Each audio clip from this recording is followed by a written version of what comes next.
En cielosabiertosturradio.com compartimos la palabra de Dios desde el auditorio de la Iglesia Pan de Vida para tu Corazón, con el pastor Dani Aguillón.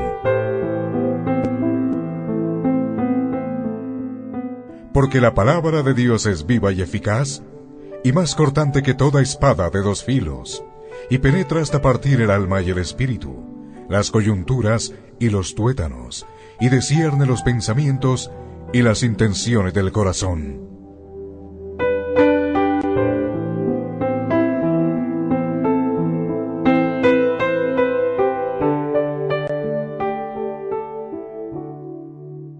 Santiago, capítulo 5, versículos 17 y 18, la oración eficaz del justo.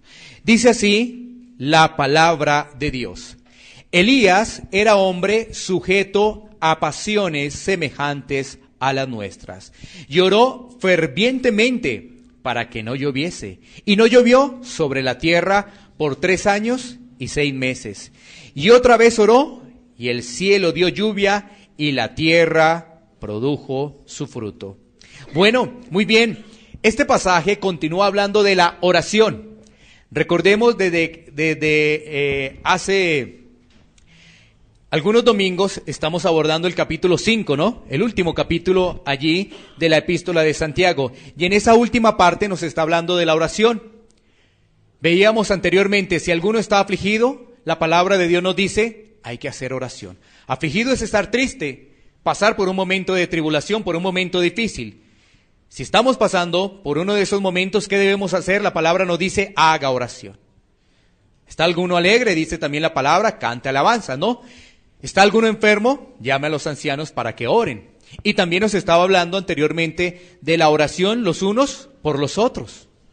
Ahora nos ponen un ejemplo, el ejemplo del profeta Elías. Y nos hablan de un hombre justo. Y vemos el ejemplo de Elías, o sea que Elías era un hombre justo, porque ahí está el ejemplo, ¿no? Entonces vamos a mirar un poco la vida de Elías. Pero antes de ello, tenemos que recalcar en la importancia para los creyentes de la oración. Es muy importante que tengamos en cuenta que un creyente ora. Y no ora porque pasó algo, algo imprevisto y oró nomás y no volvió a orar. No, la condición del creyente es orar siempre, independientemente de las circunstancias. Vamos a mirar 3 pasajes bíblicos antes de ir a la vida de Elías. Entonces miremos esos pasajes. Colosenses 4:2. Colosenses 4:2. Para poder tener referente que un verdadero creyente ora en todo momento, en todo lugar, a todo tiempo. Colosenses 4:2 nos dice: perseverad en la oración, velando en ella con acción de gracias. Debemos ser persistentes en la oración. Es algo que identifica a un creyente, a un cristiano. Tú dices ser cristiano, ¿oras? Bueno, vamos por el camino. Tú dices ser cristiano, ¿no oras? No vas por buen camino. Perseverad en la oración, es decir, que seamos persistentes, que no desmayemos, vamos adelante en la oración. ¿Y cómo lo hacemos? Dando gracias. Siempre tenemos que ser agradecidos. ¿Con quién? ¿Con el que nos dio la vida? Bueno, miremos otro pasaje bíblico con respecto a ello. Está en Romanos 12:12.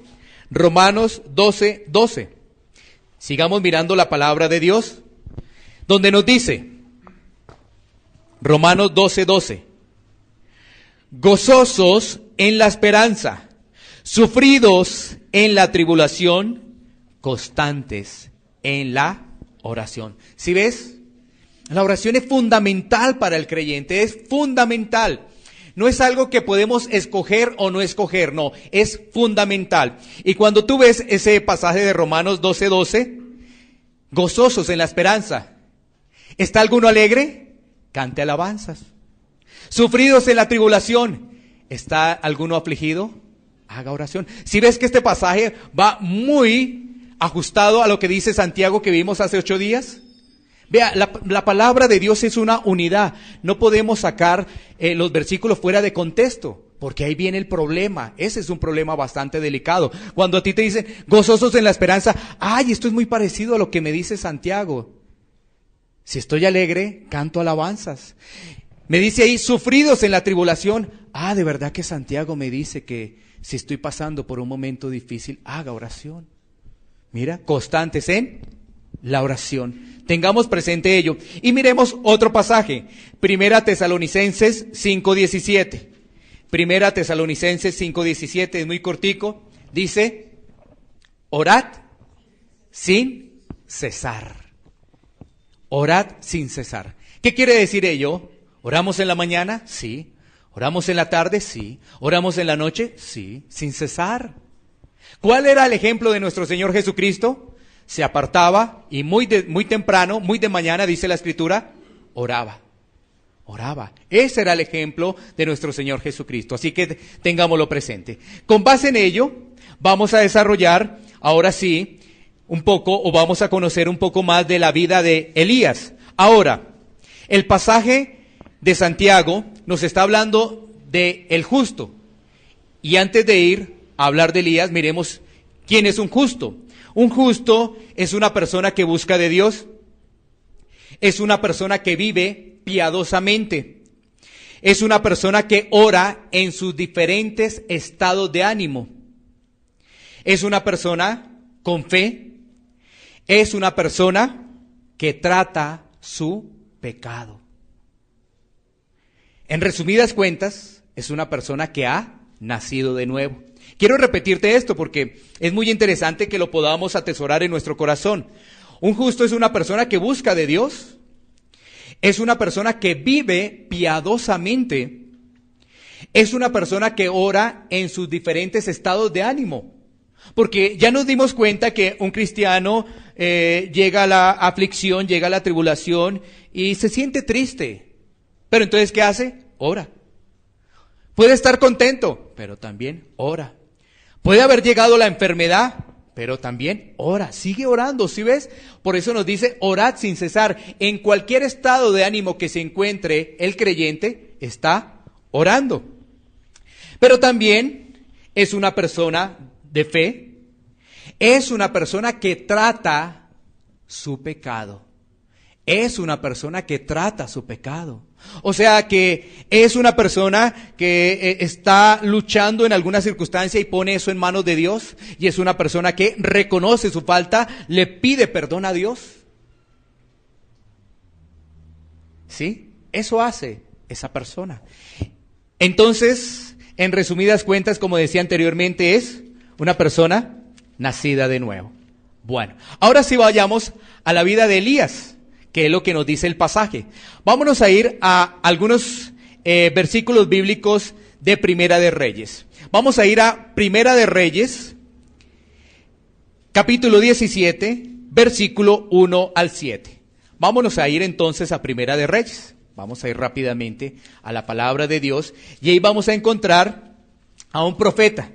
Este profeta se llama Elías. Y vamos a encontrar algunas características allí en este pasaje. Bueno, muy bien. Primera de Reyes 17:1. Vamos a leer hasta el versículo 7. Vamos a leerlo hasta el versículo 7 y ahí vamos a encontrar algunas características del profeta Elías. Mira lo que nos dice la palabra de Dios. Entonces Elías, tisbita, que era de los moradores de Galaad, dijo a Acab: vive Jehová, Dios de Israel, en cuya presencia estoy, que no habrá lluvia ni rocío en estos años, sino por mi palabra. Y vino a él palabra de Jehová, diciendo: apártate de aquí y vuélvete al oriente, y escóndete en el arroyo de Querit, que está frente al Jordán. Beberás del arroyo, y yo he mandado a los cuervos que te den allí de comer. Y él fue e hizo conforme a la palabra de Jehová, pues se fue y vivió junto al arroyo de Querit, que está frente al Jordán. Y los cuervos le traían pan y carne por la mañana, y pan y carne por la tarde, y bebía del arroyo. Pasados algunos días se secó el arroyo, porque no había llovido sobre la tierra. Bueno, mira, entonces, ¿quién era Elías? Un hombre enviado por Dios, ¿Quién era Elías? Un profeta de Dios. Este sí era un profeta de Dios, ¿no? ¿Y cuál era la misión de Elías? Enfrentar a los que estaban adorando a Baal. Enfrentarlos. Y lo primero que hizo fue irse donde el rey. Irse allá a comentarle, en este caso, a Acab, el rey, a decirle allí en el versículo 1, que no va a llover. ¿Pero por qué no iba a llover? Porque ellos estaban en idolatría. Idolatría. Ahora hay que entender algo. Mira, en ese tiempo lo que nos está haciendo referencia el pasaje y lo que vive Israel es que ellos estaban un poquito con Dios y un poquito con los Baales. O sea, tenían una mezcla. Algo que ocurre hoy en día, ¿no? La mezcla ha permanecido, ¿no? La mezcla, el sincretismo, todas esas cosas, el ecumenismo, todo es una mezcla, pero en este caso sincretismo, ¿no? Entonces, mira lo que está ocurriendo allí. Ahí está el profeta Elías y dice el versículo 1, vive Jehová, Dios de Israel, en cuya presencia estoy. O sea, él no se mandó solito, voy a ir allá a enfrentarme al rey. No, esto viene de Dios, un profeta. Y dice, en cuya presencia estoy, ahora no va a llover. ¿Y sabes qué dice el versículo 2? Vino a él palabra de Jehová diciendo, apártate de aquí y vuélvete al oriente y escóndete en el arroyo de Querit que está frente al Jordán. ¿Y sabes qué hace Elías? Obedece. ¿Qué va a hacer? Un arroyo y unos cuervos lo van a sustentar. ¿Qué podría decir Elías? Uy, no, esto no es cierto. No, yo como que estoy mal. Eso que estoy recibiendo, no sé, no, esto no es.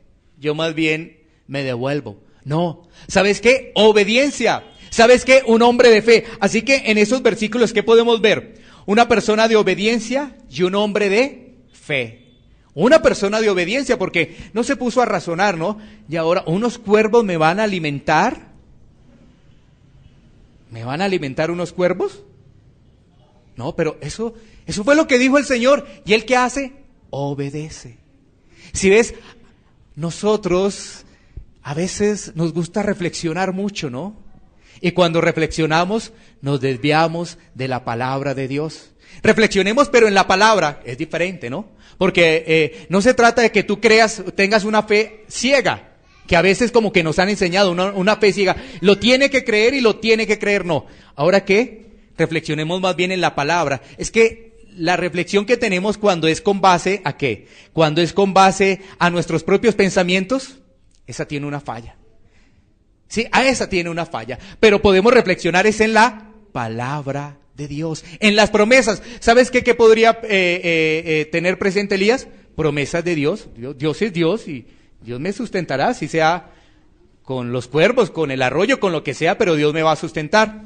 Bueno, entonces vemos un hombre de obediencia y vemos un hombre de fe en esos versículos. Ahora, tengamos presente lo siguiente. ¿Será que Elías tuvo miedo? ¿Será que Elías tuvo temor? ¿En algún momento se desesperó? Ese gran Elías, ¿no?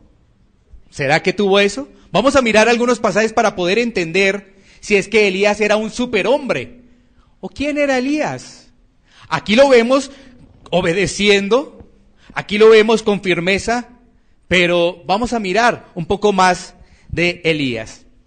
Entonces, miremos Primera de Reyes ahora, 19:3. Primera de Reyes, 19:3. Donde nos dice la palabra de Dios, viendo pues el peligro, se levantó y se fue para salvar su vida, y vino a Berseba, que está en Judá, y dejó allí a su criado. Y él se fue por el desierto un día de camino, y vino y se sentó debajo de un enebro, y deseando morirse, dijo, basta ya, oh Jehová, quítame la vida, pues no soy yo mejor que mis padres. Bueno, ¿qué le pasó a Elías? Llegó la aflicción, llegó el temor. Esto nos confirma lo que nos dice la palabra. ¿Hay alguno que se siente afligido? Haga oración. ¿Sí? Es que ahora pareciera que el cristiano fuera un superhombre. No, no lo es. Sí, o sea, tenemos como esa convicción. No, él también pasó por momentos difíciles. Mira, el profeta allí pasó por momentos difíciles. ¿Y por qué? Cuando tú ves la historia, cuando tú empiezas a ver toda la historia que está en el 17 de Reyes, Primera de Reyes, 18, 19, te vas a dar cuenta lo siguiente. Dios llama a Elías. Él empieza a hacer la labor, ¿no es cierto? Y entonces, ¿qué pasa con él? Tiene que ir donde una viuda. La viuda tiene un hijo, el hijo se le muere. Elías ora, él orando, decretando y declarando. No hizo eso. Ahorita de pronto lo miremos. Él le rogó al Señor, le rogó, le suplicó. Ahorita vamos a ver el pasaje, qué es lo que dice específicamente. Le suplicó. Bueno, después de eso que viene su trabajo, ¿no? Su trabajo es volverse a encontrar con el rey, otra vez. ¿Y sabes qué? Era para decirles que Dios es el que tiene el poder para que vuelva a llover. Y entonces, ¿sabes qué? Los confronta con los Baales. Y los Baales, queriendo hacer también que lloviera, pues no llovió. Y Elías demostró ahí que Dios está al frente, que Dios tiene el control. Y entonces, ¿sabes qué hace Elías? Elías aprovecha para acabar con esos profetas de Baal ahí. Y vamos a llegar al pasaje que leímos. Entra en acción Jezabel. Y Jezabel, cuando se da cuenta que le han acabado sus profetas, pues dice, este Elías se va a morir. Este Elías se va a morir. Y ahí es donde estamos. Ahí es donde Elías huye. Ahí es donde Elías siente miedo. Porque lo van a matar. Pero él estaba obedeciendo a Dios, ¿no? Ahí nos damos cuenta que entonces Elías tenía temor. Miremos otro pasaje, Primera de Reyes 19:14, más adelantico.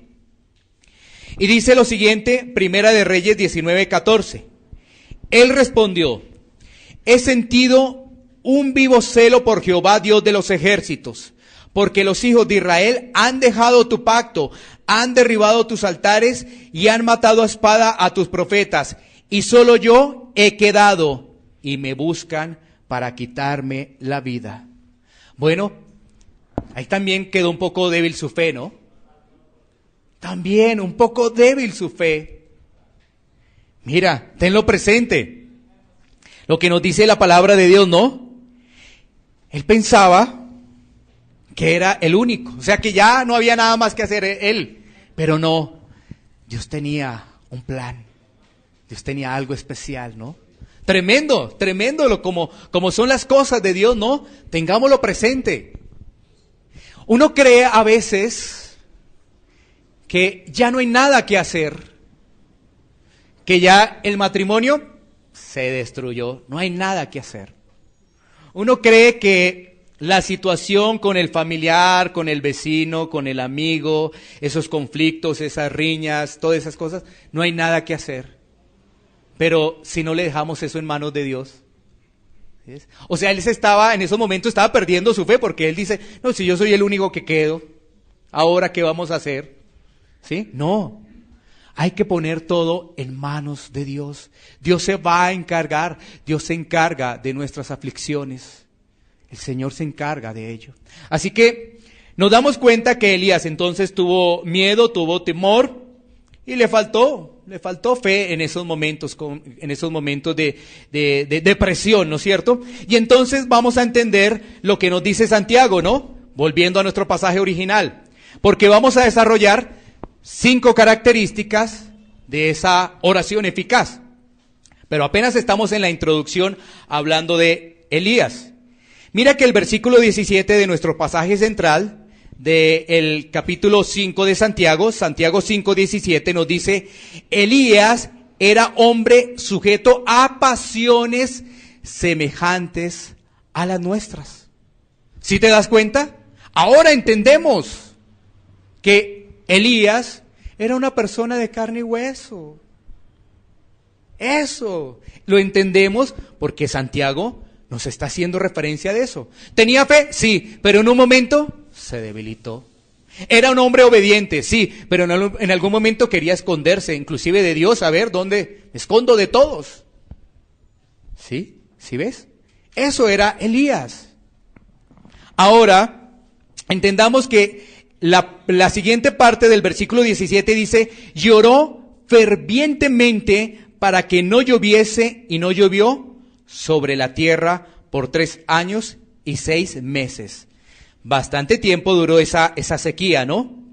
Entonces, ahora vamos a comprender 5 características de esa oración eficaz, para poder reflexionar en nuestra vida y poner por obra lo que es realmente la oración. ¿Sabes qué se dice de la oración? Que generalmente los que se dicen ser cristianos están orando 3, 4, 5 minutos diarios. O sea que eso es algo que nos cuesta a muchas personas el poder orar. Nos cuesta generar una disciplina de oración, porque oramos rápidamente, Señor, cuida mi salida y mi entrada, y hasta luego. Se acabó la oración, ¿no es cierto? Señor, gracias por estos alimentos. Ya se acabó, ¿sí ves? Todo se nos convierte en una rutina. Y llega la palabra para hacernos reflexionar y realmente que podamos entender que un verdadero cristiano ora. Vamos a ver qué es orar fervientemente y vamos a ver entonces estas 5 características. Lo primero que tenemos que señalar, ya voy a mencionar todas las 5, pero es que los que oran fervientemente son los hijos de Dios, ¿no? Son los que entienden las cosas de Dios. Porque los que no lo comprenden, pues no lo hacen. Vamos a mirar entonces estas 5 características. La primera, la oración eficaz debe ser con una actitud correcta. La oración eficaz debe ser con una actitud correcta. Vamos a mirar otro pasaje sobre la oración. Primera de Samuel, capítulo 1, versículos 9 al 10. Primera de Samuel, capítulo 1, versículos 9 al 10. ¿Qué vamos a encontrar en esta historia? El nacimiento de un profeta, el profeta Samuel. Su madre, Ana. Pero era estéril, no podía tener hijos. No podía tener hijos, Ana. Y entonces mira lo que ocurre ahí. Vámonos entonces al versículo 9 y 10. Y se levantó Ana después que hubo comido y bebido en Silo, y mientras el sacerdote Elí estaba sentado en una silla junto a un pilar del templo de Jehová, ella con amargura de alma oró a Jehová y lloró abundantemente. ¿Qué quiere decir ello? Quiere decir que este personaje bíblico, o sea, en este caso Ana, oró dentro de lo más profundo de su corazón. Derramó sus sentimientos, su situación ante el Señor. Y eso que le produjo inclusive llorar. Algo profundo, ¿no? Algo profundo que sale realmente dentro de lo más interno de nuestro corazón. Eso fue lo que hizo Ana en la oración. Si ves, no fue una oración cliché, algo rápido. No fue una oración repetitiva, uno repite y repite y repita lo mismo. No, fue realmente algo que salió dentro de su corazón. ¿Qué le estaba pidiendo a Ana? El poder concebir. Y el Señor le dio al profeta Samuel y le dio otros hijos. ¿Sabes qué hizo Ana? Ana, entendiendo que Dios respondía, dijo, este mi hijo va a ser dedicado a Dios. Dedicado a Dios. Y después se levanta, es el profeta Samuel. Nada más ni nada menos. Ella entendía muy bien lo que es la oración. Así que allí comprendemos cuál es la actitud correcta. La actitud correcta es un corazón contrito, un corazón derramado delante de Dios. Esa es una oración con pasión, una oración con fervor. Ahí estamos viendo también el pasaje, recordando o teniendo presente lo que dice ahí Elías, ¿no? Sí, que dice que oró fervientemente, el pasaje de Santiago, mejor.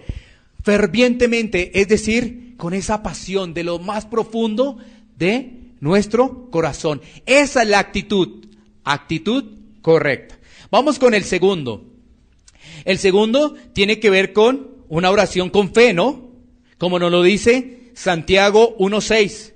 Miremos Santiago 1:6.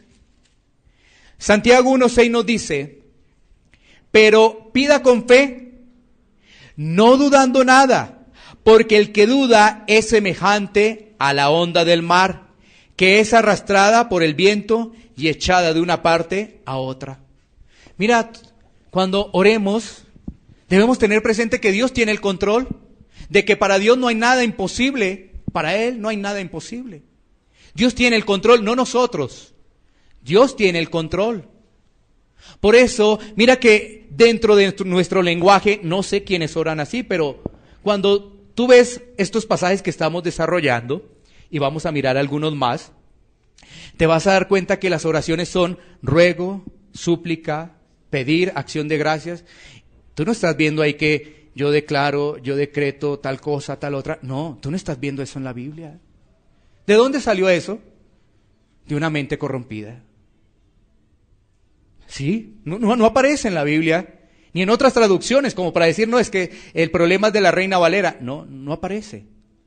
Vamos a ver que se rogaba, se ruega al Señor, se clama al Señor, porque se entiende que el Señor es el que tiene el control, no uno. Porque mira, cuando yo declaro y yo decreto es como si yo tuviera el control.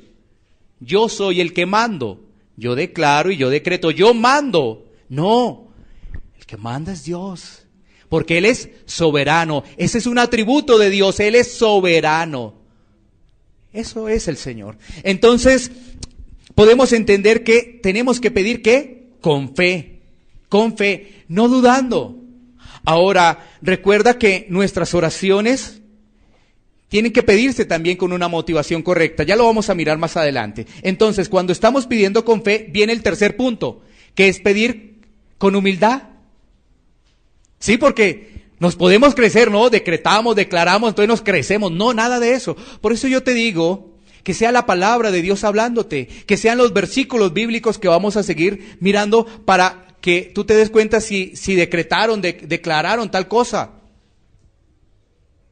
Elías, ¿qué hace? Oró fervientemente para que no lloviera. Yo declaro que no llueve. Dice ahí, oró fervientemente.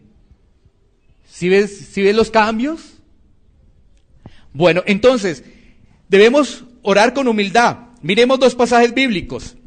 Salmos 51:17. Salmos 51:17. Estamos hablando de esa oración eficaz. Dice la palabra de Dios en Salmos 51:17. Los sacrificios de Dios son el espíritu quebrantado. Al corazón contrito y humillado no despreciarás tú, oh Dios. O sea que cuando vamos ante la presencia de Dios en oración, debemos hacerlo con un corazón contrito y humillado.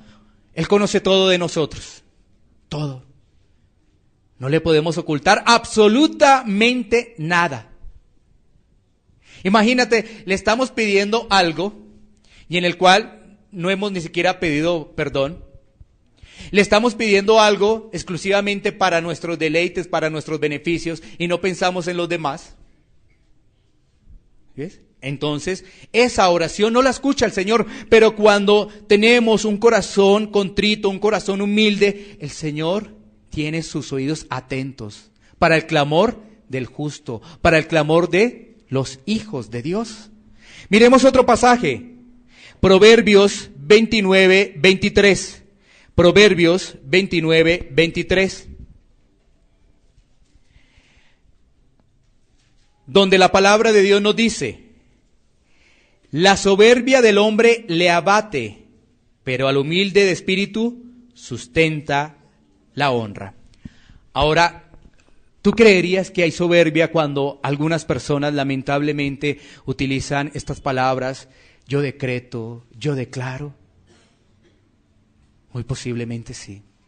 Hay soberbia. Y la Biblia nos está diciendo que así no es. Así no es. Porque la soberbia del hombre, ¿qué hace? Le abate. Pero mira, al humilde, al que dice, Señor, yo te suplico, Señor. Yo te ruego, Señor. Ahora, no se trata de que tú empieces a utilizar estas palabras, pero si ni siquiera las sientes, tampoco. ¿Sí?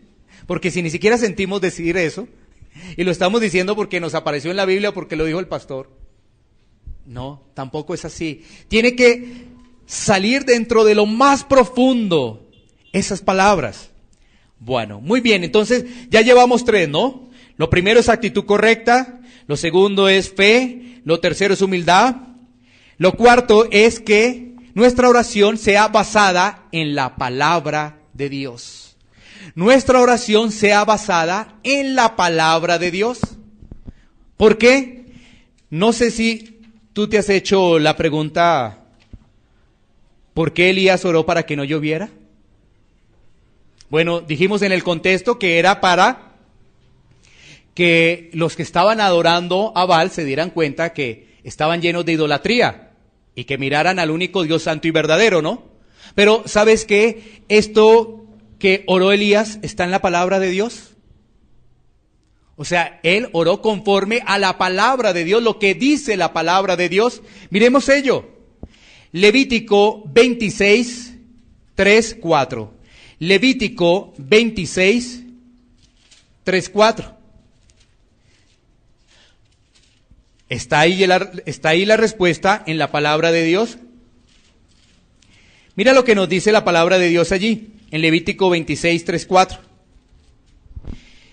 Si anduvieres en mis decretos y guardares mis mandamientos y los pusieres por obra, yo daré vuestra lluvia en su tiempo y la tierra rendirá sus frutos y el árbol del campo dará su fruto. ¿Qué ocurre allí? Cuando vamos al pasaje de Reyes, Primera de Reyes, capítulo 17, el pueblo se había desviado. Porque el pueblo le gusta estar con Dios, pero seguir en las cosas del mundo.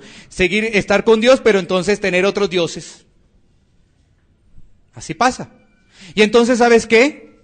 El Señor cerró las compuertas de los cielos. Allí está. O sea, Elías estaba obedeciendo la palabra de Dios y estaba orando lo que dice la palabra de Dios. ¿Sí? Ahí nos dice que si andamos obedientes, el Señor abre las puertas de los cielos para poder recibir la bendición. Si somos desobedientes, pues no. Miremos qué nos dice Deuteronomio 28, 12, 15. Deuteronomio 28, 12, 15. Muy parecido a lo que vimos ahí en Levítico. Deuteronomio 28, 12 al 15. Dice la palabra de Dios: te abrirá Jehová su buen tesoro, el cielo, para enviar la lluvia a tu tierra en su tiempo, y para bendecir toda obra de tus manos, y prestarás a muchas naciones y no pedirás prestado.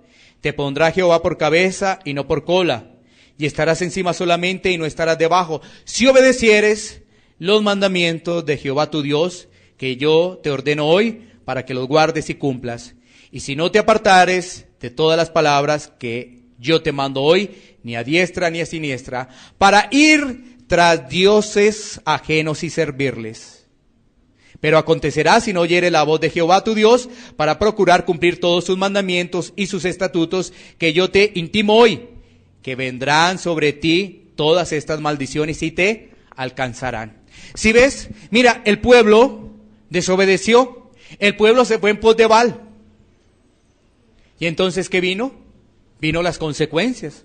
¿Sí? Vinieron las consecuencias. Ahora hay que entender algo. Mira, este pasaje, cuando a ti te dicen tú serás cabeza y no cola, entonces a muchos les gusta. Pero este pasaje es para que podamos entender que eso es para los hijos de Dios.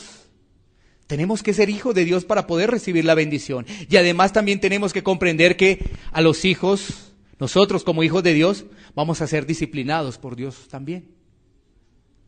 Claro, a nosotros nos gusta solamente que nos hablen de bendición, pero la palabra de Dios nos dice que el Señor nos va a corregir. Si somos hijos, nos tendrá que corregir cada vez más para ajustarnos realmente a su verdadero propósito, ¿no? Es decir, prepararnos para la eternidad.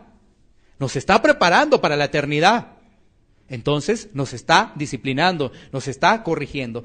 Y aquí nos damos cuenta que al no hacer caso, pues ¿qué ocurrió?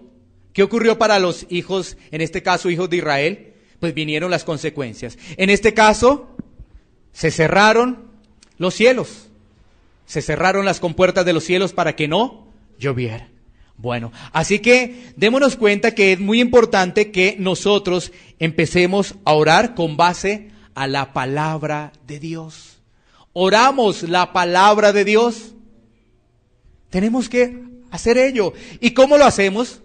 Pues empezando a leer la palabra de Dios, porque viene el Espíritu Santo y nos recuerda esas palabras que están consignadas en la Biblia y vamos a orar conforme a ello. Y no vamos a estar orando conforme a lo que nosotros pensamos, lo que se nos ocurre, tal cosa, tal otra, si no aparece allí en la palabra de Dios. Y miremos el quinto punto. La oración eficaz siempre tiene que ser con una motivación correcta. Entonces el quinto punto es una motivación correcta. Porque recuerda, por ejemplo, que también Santiago, miremoslo rápidamente, este pasaje de Santiago 4:3. Miremos ahí Santiago 4:3, por favor. Santiago 4:3. Mira lo que nos dice. Pedís y no recibís, porque pedid mal, para gastar en vuestros deleites. ¿Sí ves qué ocurre con la oración? Es que se nos dice la oración es fundamental, pero entonces las personas piensan que uno puede pedir cualquier cosa. Pero no, tenemos que pedir conforme a la voluntad de Dios. Ya vamos a mirar el pasaje. Mira, dice, no recibimos porque pedimos mal. ¿Y por qué la gente pide mal? Porque no se instruye en la palabra. ¿Por qué la gente pide mal? Porque no se discipula. Por eso pide mal. Y entonces, ¿qué ocurre? No recibe. No recibe. Mira lo que nos dice Primera de Juan 5:14. Primera de Juan 5:14.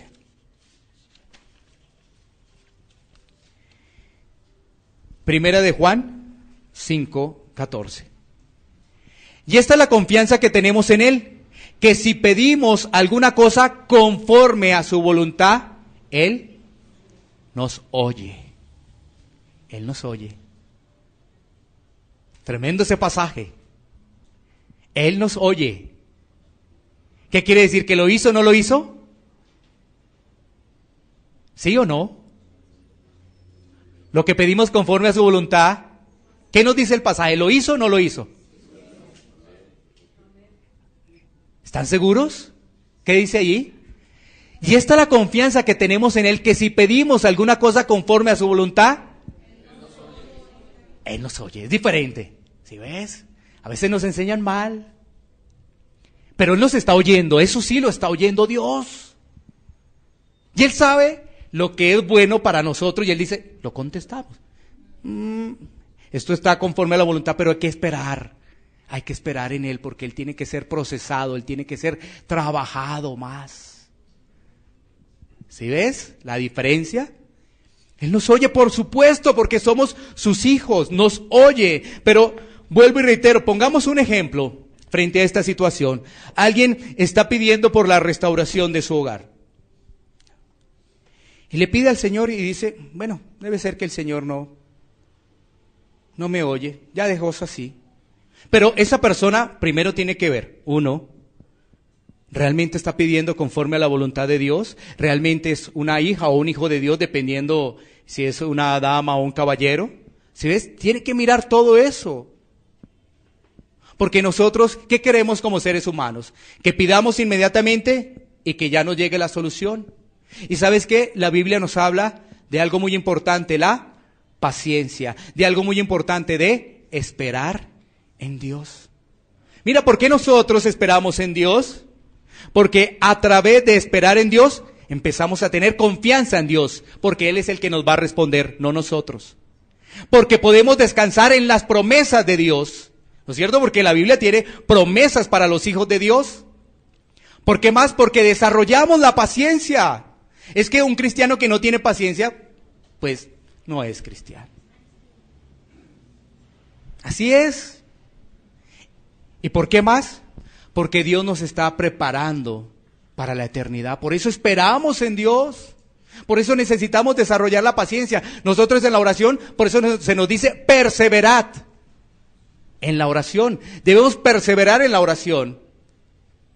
Pedimos y llegará el momento. Porque ahora sí podemos tomar este pasaje. Ahora sí, pedimos, llegará el momento en el que el Señor nos contesta. Porque Él nos oye. Ahí no está diciendo que lo contesta inmediatamente. No.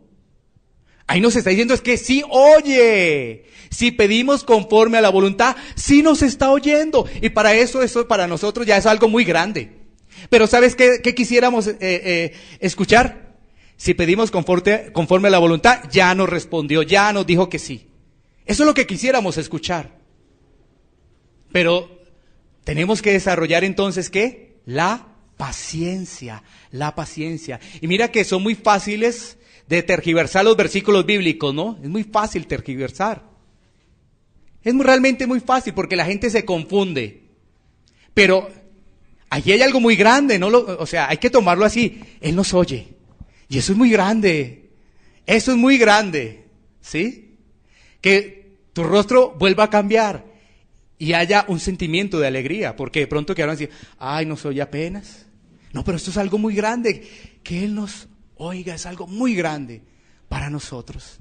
Bueno, muy bien. Quiero tenerte como referencia, porque ya vamos a llegar al final y a la aplicación, que miremos como dato adicional que nuestra oración sí es de ruego, ¿no? Y vamos a mirar el pasaje de Elías que habíamos dejado pendiente.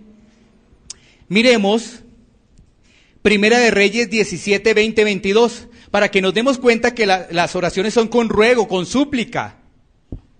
Primera de Reyes 17, 20, 22. Sigamos nuevamente con Elías. Primera de Reyes 17, 20, 22. Mira lo que dice la palabra de Dios. Y clamando a Jehová dijo, Jehová Dios mío, aún a la viuda en cuya casa estoy hospedado, has afligido, haciéndole morir su hijo.